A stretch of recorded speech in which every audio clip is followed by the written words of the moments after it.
is everything you need to know to go to Guam, one of the USA's most beautiful and remote island territories. All right, let's go. The first thing you should know is just a little bit more about Guam. Guam is a 212 square mile island located in the Pacific Ocean, known for its beautiful beaches, crystal clear waters, coral reefs, luxury shopping, high-end hotels, with a warm and welcoming culture of its about 170,000 residents. Guam is about 3/4 of the way from Hawaii to the Philippines. They often say that Guam is where America's day begins because it's on the other side of the international date line from the rest of the USA.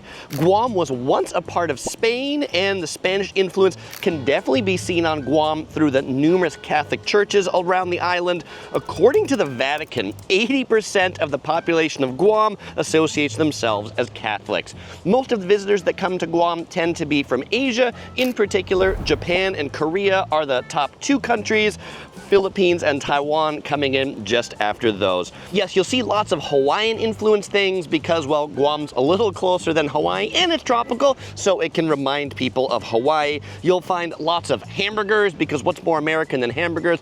And you'll find a few shooting ranges too. Now, before the pandemic, about 1.5 million people would visit Guam annually. Right now, it's about half that number, and so if you're considering a visit to Guam, now's a great time to come because prices are low and you can have the whole island to yourself. Well, to at least half as many people as used to be here. The second thing to know is about getting into Guam, and the really interesting part about this is that there's actually no flights from the mainland of the USA to Guam. The only US flagged carrier to fly to Guam is United Airlines, and that's a daily flight from Hawaii on Oahu to Guam. It is 8 hours on United if you take that flight. Now, many of the people that come here from Asia, it's actually shorter from Asia than it is from other parts of the USA. Closest spot is to come in from Tokyo Narita Airport. That's where I came in from. 3.5 hours from Tokyo Narita, though there's actually flights from a whole bunch of other cities in Japan to get here. About 4.5 hours coming from the Philippines or Korea. Now, I think for many of the Americans that visit Guam, they're going to do it as part of a larger visit to Asia. Me in particular, I flew in through Tokyo, and then I'm flying back home through Hawaii. You could do it where you go to Japan, go to Guam, then go to Korea afterwards. Though do note, if you're flying from the US to Tokyo and then to here, you will need a passport to get to Guam. And so that's a little unique nuance of visiting here. This part of it's the USA, but it isn't at the same time. On that note, they have their own customs form. So if you're flying to Guam, you'll want to make sure to fill that out online ahead of time. There's a little QR code that I'll put up right here that you can scan. If you didn't do that, then you can pick up paper forms when you get to the airport in Guam. Now, you might be wondering, Chris, are there any other ways to get here other than by plane? You have one other option, and it's by water, not by swimming. It's a really long way, and not by ferry either, but by cruise ship. This year, there are about a dozen cruise ships that pulled into Guam, so you can consider that an option around some of the islands that are out here in the Pacific. The third thing to know is some information to help you get oriented to Guam. Guam is divided into 19 different villages, not cities, but villages, and most of the people live in the northern part of the island. The northern part of the island is also home to the big Air Force Base and the new Marine Corps base. The central part of the island, that's home to the capital of Guam. It's also home to the major airport in Guam. Really the central part of the island is the commercial, business, and government hub of the island. It's also where Tumon is, which is the main resort area of Guam that we'll talk more about later when we get to beaches and hotels. Now, the capital village, yes, it's a village, is named Hagatna. That's in the local Chamorro language. You might also see it referred to as Agana. That was the previous Spanish name. Oh, and in the villages around Guam, you'll also see these kind of like cool big letters that almost every village has near some beach that are really great place to take a selfie. Now, the southern end of the island is much more rural due to the volcanic rolling hills. Don't worry, it's not active anymore. Down in the south is also home to Guam's big Navy base, and you hear me talk about all these bases, it's important because about 1/3 of Guam is actually controlled by the US Department of Defense. Tourism and the military are the 2 biggest industries in Guam, and so because of all of the military that's here, plus all of the things that have happened to Guam, it's been part of a lot of battles. You'll find a lot of war memorials spread across the island.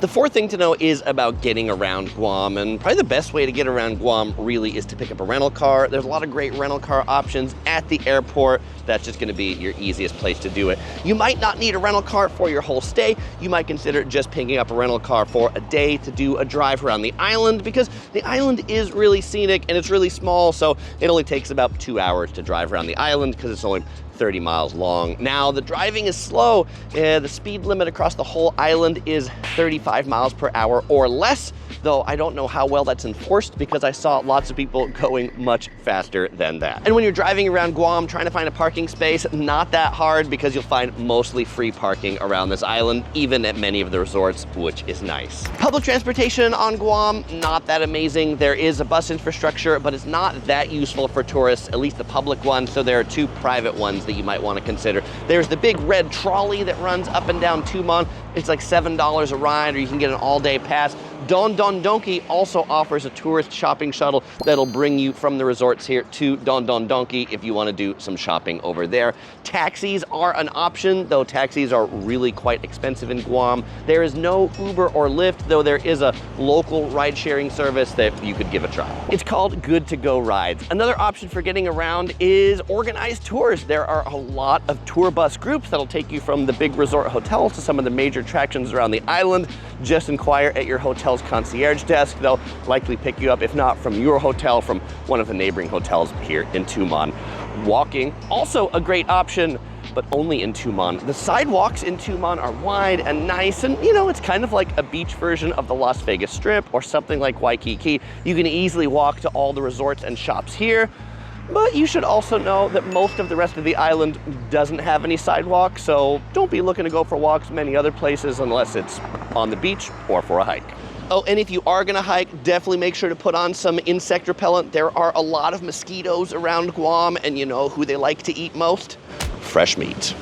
That's you. But really, the best way to get around Guam is to walk in the water because, well, it's hot. And at least this way, it keeps the bottom half of you cool. Is it working on my top half? No, not so much. Now, what you should also know if you're driving in Guam is that cell phone service, not that great around the island. So if you're gonna be using Google Maps or Apple Maps, definitely do make sure to download offline maps before you go. And also the cell phone coverage, if you have a USA-based plan, it might consider Guam to be an international location. For my phone, it came up and said, welcome, you're roaming outside of the US. So make sure to check whether Guam is included in your plan or whether you need to add international roaming, or maybe whether you need to pick up a SIM card when you're at the airport so you can actually use those maps, because you don't want to end up like this car right here. It's got stuck and stranded. I don't know what the deal with that car is. I've seen a lot of cars like this just on the side of kind of the grassy jungle in Guam, abandoned.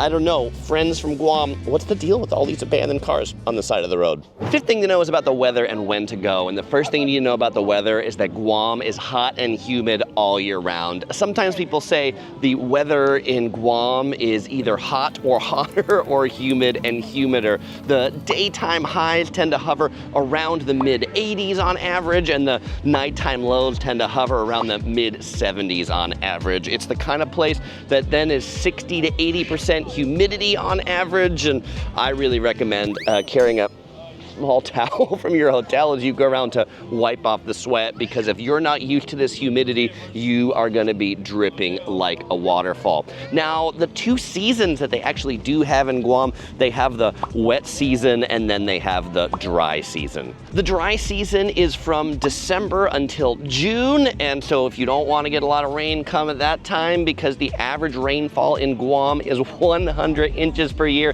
Yes, it rains a lot. That's how this place stays so green. The coolest temperatures are going to be between January to March, not much cooler, maybe 5 degrees off some of those highs. And the hottest season is definitely going to be June, July, August. That's when I'm here. The daytime high today was about 93 degrees Fahrenheit. And Guam is also known for being in an area prevalent to typhoons. Peak typhoon season is mid-August to mid-November. So if you're looking to avoid the storms, avoid those months. Oh, and if you're wondering where I'm recording this shot, this is Ipoh Beach. It has a really neat sign here that says, I love Ipoh. Okay, now just to put a fine point on those nighttime lows, it is currently 9:30 p.m. at night and the temperature outside is 86 degrees Fahrenheit. So when I say the nighttime low gets down into the mid 70s, that's not like at normal nighttime when you think of it. That's at like 5 a.m. right before the sun comes up. So if you're somebody who likes to go for a run or things like that, or you're considering doing a hike, I would do that like right at first light. That's like just a little bit before sunrise as it starts to get bright, you know, think 6 a.m. That's probably why sunrise yoga is a really popular thing, because 9 a.m. and the heat is on already. I don't think I'd want to do yoga any later than this. And definitely one great thing about being in the water here in Guam is that the water, like, it's always warm. It ranges from like 82 to 85 degrees Fahrenheit, which is about 30 degrees Celsius, generally about the temperature of the air, and really feels like a gigantic bath. The sixth thing to know is about the language in Guam, and certainly English is the most widely spoken language across the island, but the second most widely spoken language is Chamorro. Chamorro is the language of the native indigenous population, the Chamorrans. They're thought to have lived here for about 4,000 years, originally descended from the Philippines. The Chamorro phrase you should definitely learn because you'll see it first as you get here at the airport is hafa a day, and that means hello in Chamorran. Now, there's also a lot of other ethnic groups on the island, so you'll hear a lot of other languages spoken. The second largest ethnic group is Filipinos, and then we got a lot of Japanese and Korean visitors, and so if you speak Japanese or Korean in the tourist districts, likely you'll be okay there too. Oh, and since the island was ruled by Spain for a while, Spanish has heavily influenced the Chamorran language, so how do you say goodbye in Chamorro? Adios. Wait, don't leave, the video's not over, we're still going. But that is how you say goodbye here on the island. I mean, you can tell this place gets a lot of international visitors and there's a lot of people that speak a lot of different languages here just by looking at the signs for the crosswalk. Not only do they explain to you what the crosswalk symbols mean, but it's in like 6 different languages.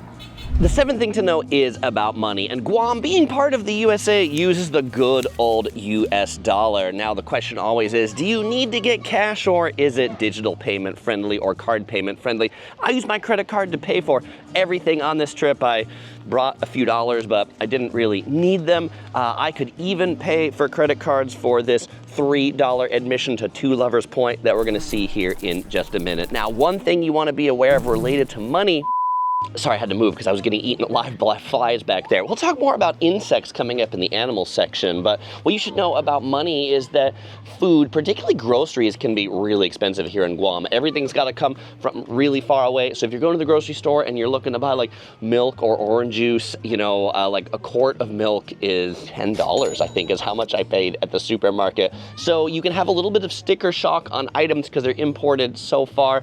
The hotel prices here, I think, are pretty reasonable compared to other beach towns like Hawaii.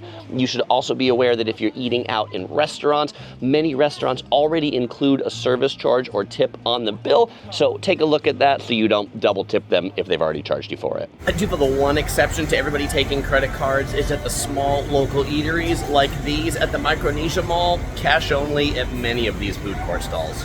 Number 8, let's talk about where to stay in Guam. You will find most of the major hotels in Guam to be in Tumon in the major resort area. You will find a few other hotels dotted around the island, and if you're looking for even cheaper, you'll find a couple that are near the airport, though they're definitely not going to be all that great. Now, you'll find the big major Western American chains here, Hilton, Hyatt, Marriott. I have personally stayed at the Westin on this trip, which was a great location and was a decent hotel. Full review on that you can check out at the end, but I slept comfortably, the price was right. I've also stayed at the Hilton, which was fine, though it was a little too far out of the main Tumon area for my liking. You couldn't really walk to any restaurants or things like that. But what I'd recommend you also consider are not just the major American chains, but there's also a lot of major Asian chains. For example, this is the Hoshino Resort's Rizanari Hotel. It used to be something else, but they just bought it. They're renovating it. There's the Hotel Nikko from Japan. Japan. There's also Thai hotels. There's the Dusit Hotel. There's even Korean hotels. There's the Lotte Hotel. So maybe experience a new chain while you're here in Guam. Oh, by the way, the airport pretty close to Tumon. Like, it's a 10-minute drive. You can take a taxi in a pinch, though it's gonna be expensive. Many of the major resorts offer shuttles from the airport, so check out if that's an option at the hotel you're staying at. Yeah, the thing about the hotels in Guam, they really range in quality from really, really nice to really kind of scummy and everywhere in between. And I think the lack of tourists in the pandemic and not having a lot of people staying at these hotels, many of them that used to be nice aren't anymore because they haven't been able to keep up with the maintenance. I feel like the tropical environment is really harsh and takes a lot of work to keep these looking nice. So if you're checking out reviews of these hotels, I would check out some of the recent ones to make sure the hotel you're looking at is still nice. And I've also seen a lot of hotels changing hands. Hotels that I saw when I was here before aren't here anymore. The Hoshino Resorts, it didn't used to be here. It's another hotel that they've like covered up the sign and put up Hoshino Resorts, and it had a water park, but they're tearing it down. So that's another one too, that if the hotel you're staying at had an amenity, make sure it's still there because the new owners might have like gotten rid of it, torn it down. And this video could totally be sponsored by Rakuten Travel. I mean, it's not, but it totally could. Rakuten, if you're watching, hit me up. The ninth thing to know is about food, and the food here on Guam really is a mix of Spanish, American, and Asian influences. While it is part of the USA, you'll find lots of American chains like TGI Fridays, IHOP, and of course McDonald's. You'll also find a lot of food that the Asian visitors are looking for. Definitely one bit of American food they look for are hamburgers. Now, one burger place that I ate at that I quite enjoyed was Mezcla Dos. They have a few locations around Guam, but I ate the one in Tumon right across from the Westin. They have a whole bunch of different burgers you can choose from. Like, you can get ones that are made on donuts. Yes, donuts for the buns, or on grilled cheese. I had their one that had French toast instead of a bun. It also had an egg on top of that meat. Pretty good. Fries and a drink, reasonable price of about $16 US. So, definitely check this out if you're looking for a creative burger. Oh, and I know what you're thinking. Chris, where is your signature yellow? Yeah, that sure got wet in the rainstorm, so I'm wearing red at the moment. I'll be back to my signature yellow in just a second. Now, being a highly Catholic island, many people here observe Sundays as a day of rest, which means many small eateries will be closed on Sunday. What are you going to do on a Sunday when everything is closed? Check out the hotel buffet, of course. One of my favorites was this one at the Sabaki Tower Hotel. It's called Casa Oceano. We went there for dinner, $60, and it was delicious. It was kind of like a Las Vegas style seafood buffets. They've got crab claws, they've got sashimi, they've got sushi, they've got some really amazing desserts. No, limit 7. You can only get 7 on your plate each time you go. They actually serve you at each one of the stations, so they do enforce that limit, but it was really super delicious. In addition to the food, they also have free-flowing beer and wine included in that $60 price, and so this place definitely gives some place like the Caesars Palace Buffet in Las Vegas a run for its money. You should also note that Guam is not an early morning island, and so if you're seeking out breakfast, don't really find anything to be open before 6 a.m. I mean, the breakfast buffet at the Westin here, where I'm standing on the balcony, didn't even open until 6:30 in the morning. Many of the local spots might not open for breakfast until 7 or even 8.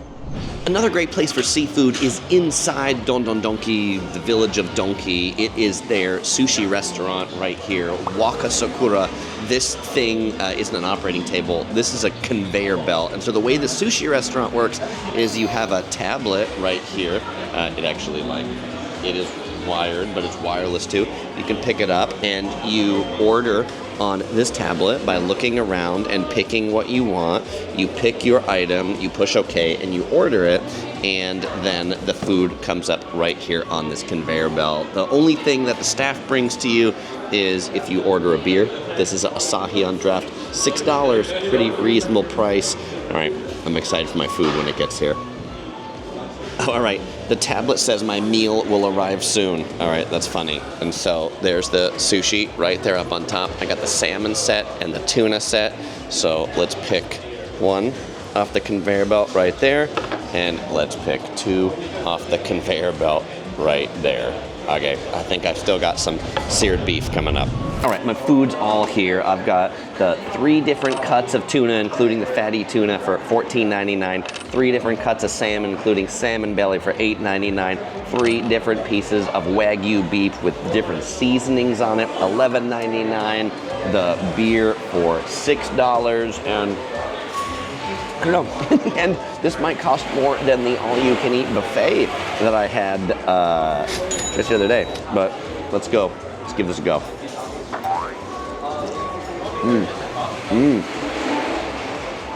It's good. It's super flavorful, and I'm not just doing that as like a YouTuber going like, oh, so delicious. That is some really flavorful beef. All right, let's go in for the salmon right here, shall we? The rice is kind of a seasoned rice at the bottom. Maybe it's got some like vinegar and something like that in it already, so I think that gives us some flavor too. Salmon is good and fresh, but not nearly as good in my opinion as the Wagyu was. All right, let's go for the tuna. I'm starting with the lower grades fish before I go to the high grade fish. Whoa. I know, I shouldn't touch it with my finger, but nice clean taste on the tuna and some cold asahi to wash it down. I'm not really much of a beer drinker, but I do appreciate Japanese beers on draft. Overall, that was super good. I would definitely come back to this place again. If you're with people and they're not into sushi, they also have noodles and tempura on the menu you can order too. Interesting procedure to eat here. They've got a little computer outside that you push like, I'm a new customer, and it spits out a receipt and it tells you like how long the wait is, and then they call your number when you're ready. Make sure you're around the area to hear your number, because you can really only hear the numbers called if you're right inside their lobby. But while you're waiting, you can also wait outside and watch them make the sushi. It's a full open kitchen in the back with a window open to the food hall. Speaking of the food hall, if you're with some people that aren't into sushi, noodles, or tempura, there's a big food hall just right outside. There's like maybe 12 other food vendors there. Japanese food, to Olive Garden, to Korean hot dogs, to Auntie Anne's pretzels. You can't go wrong at the Village of Donkey food hall. And if you like milk teas, definitely check out the Wonpo Tea Shop. This is a shop from Taiwan. One of their specialties is their oolong milk tea, and it has quite a roasty flavor. Now, if you're looking for one of the cheapest places to eat on island, the Little Caesars inside Kmart, when I was here, yes, they had the $5 hot and ready large pizzas. Can't beat that price. Oh, and this right here, this was the line to get those $5 pizzas. The 10th thing to know is about the beaches, and the beaches in Guam have crystal clear water. Many of them are quite calm due to offshore reefs. The most popular beach is definitely the beach in Tumon in front of all of the resorts, but there are beaches that dot the island. They're not everywhere. The whole island isn't sandy. There's a lot of cliffs right there that you can't actually get to the beach, but if you do want to get away from the crowds, just find almost any beach that isn't Tumon, and you'll find you have nearly almost the whole beach to yourself. Now, because of those offshore reefs, you won't find many waves, which means it's good for kids, it's good for wading. It also makes it really good for snorkeling and scuba diving. Like, world-renowned scuba diving is here. Lots of fish. Actually, the water's so clear and there's so many fish, you can just see them when you go out there just by looking down in the water. But if you are looking for waves, you'll want to head all the way to the north to Retidian Point. Those are some of the best waves in Guam, though do know that beach closes at like 4 in the afternoon, so make sure you're not trying to get there too late in the day. So if you're walking around looking for fish and you don't have a snorkel, or you're swimming around, your best bet is gonna be in the water near the rocks, not near the sandy beach, but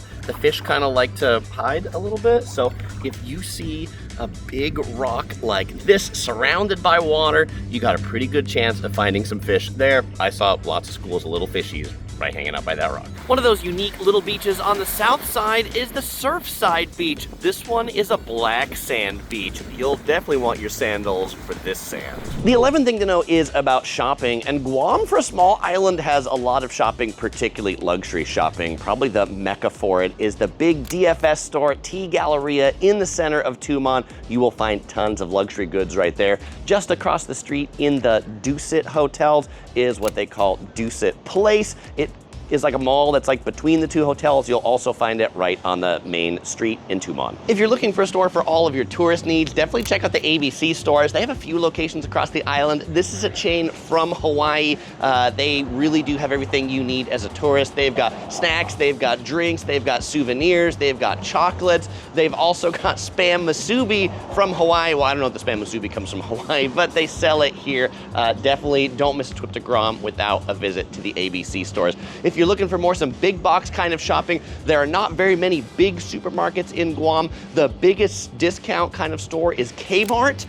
Yes, it is one of the last remaining Kmarts in the world. In fact, it's the biggest Kmart in the world. But what you should really check out for groceries is my new favorite store in Guam, Don Don Donki, a branch of Don Quijote from Japan. In fact, it is the largest one that they've built. It opened in April of 2024. Lots of great Japanese groceries and that amazing food hall too. Oh, and I don't think they're gonna have these hours forever, but at least the time I was making this review, Don Don Donki is open 24 hours, though I hear they're gonna be switching to 6 a.m. to midnight eventually, but boy, that's still most of the day. You know, the thing I love the best about Don Quijote might be the thing that you might think I might love the least, in that the store is not very well organized, in that there's just lots of stuff that they have everywhere, and you're like, you walk by and you're like, oh look, that's a cat like that, or like, oh look, that's some display of I don't know, what is it, a hard bath mat, and like every corner I turn around I'm like, oh, that's an interesting thing. And you know, today I'm lazy, so I buy everything on Amazon, and I don't browse stores anymore, but Don Quijote is a store that, like, when I come in here, I'm gonna spend at least an hour, maybe two, just wandering around looking at all the neat Japanese products. I mean, I definitely think I need a new $799 rice cooker. Okay, you know what, maybe not, but I definitely need a $129 Japanese steel knife. You think I can get that on my carry-on? Okay, found it. This is definitely what I need. It is the battery-powered sushi conveyor belt that you can use at home. Wait, shall I do that? Or shall I get the sushi conveyor belt train? Okay, that's it. Now, OC Girl, my wife, wanted me to point this out in this video, that in Don Don Donki, Matsukiyo has opened. What is this? This is a Japanese cosmetics store. It is from Japan. This is their first location in the USA. And so if you like Japanese cosmetics, definitely make a stop here. Now, if you're looking for just a normal American shopping mall, you're gonna find that at the Micronesia Mall. Well, when I say normal American mall, like a normal American mall that's maybe stuck in the 1980s with a Pacific Island vibe, the kind of place where you'll find a Macy's, the kind of place where you'll find a Denny's combined with a Winchell's. You'll find Sbarro's, KFC, and Panda Express. Although the KFC here, what do they specialize in? Korean fried chicken. Although if you want something a little bit more authentic, you might want to check out Ramby's for Filipino and Chamorro cuisine. And if you're here with kiddos, they might enjoy the Funtastic Park. This is like an indoor amusement park combined with an arcade. Very unique. Definitely Guam style here. Though the best part about the Micronesia Mall, it's very well air conditioned inside. Now, the other big mall in Guam is the Guam Premier Outlets. This one is kind of a middle tier outlet. What do I mean by that? I mean, we get the likes of Guess and Calvin Klein and the likes of Ross Dress for Less. If you need some cheap clothes in a pinch, Ross is gonna be good for you. There's also a big food court in here as well, and a really big movie theater. Now, how do these two malls compare? Which one should you visit if you can only visit one? Well, the Micronesia Mall definitely tends to cater more to locals. It's bigger, it has more shops. The Guam Premier Outlets definitely seems to cater more to visitors that are looking for that American outlet mall shopping experience. The red shopping shuttle will take you to either one from Tumon, but they're definitely on other sides. I personally like the Micronesia Mall better because I thought the eating options were better there. The next thing, though, is about the animals on Guam, and the interesting thing about this is Guam's most famous animal turns out to be something that's not native to Guam at all. It is the brown tree snake. You've probably heard that the brown tree snake is everywhere in Guam. It is said to have been kind of like hidden away on a U.S. military plane that made its way to the island, and since Guam has no native snakes or no native predators to the brown tree snake, it really just went everywhere around the island. It decimated the bird population, which is absolutely true, but they've been mostly eradicated by now. So you will likely not see a brown tree snake on your visit. You might see tree snake traps, but Guam has done a pretty good job to keep the tree snakes under control. What you will see is you will see roosters and chickens. They are like everywhere on the island, and so if you're bringing food to the beach, definitely make sure it's wrapped up, because you might not have flying birds come and get it, but the roosters and the chickens, they are pretty aggressive. Also, it's hot and humid, so definitely beware of mosquitoes. If you're gonna go hiking, definitely make sure you have some mosquito repellent. And the other thing to be aware of is ants. There are a lot of ants on the island. Like even sitting here on the beach, I actually was gonna videotape about 20 feet over that way, and I stood for 5 seconds and there were about 50 ants on my feet. So make sure you're not standing in an ant pile on the beach. Black ants, they're probably okay. There are red ants here too. Those will hurt if they bite. But the good news is that nothing is poisonous on the island. The snakes aren't poisonous. The spiders aren't poisonous. I feel like the nice part about Guam is that the animals are friendly, just like the people. Unlike Australia, Australian people are friendly, but the animals in Australia, I feel like every animal in Australia is trying to kill me when I go there. You will also find some mighty big snails, even on the sand.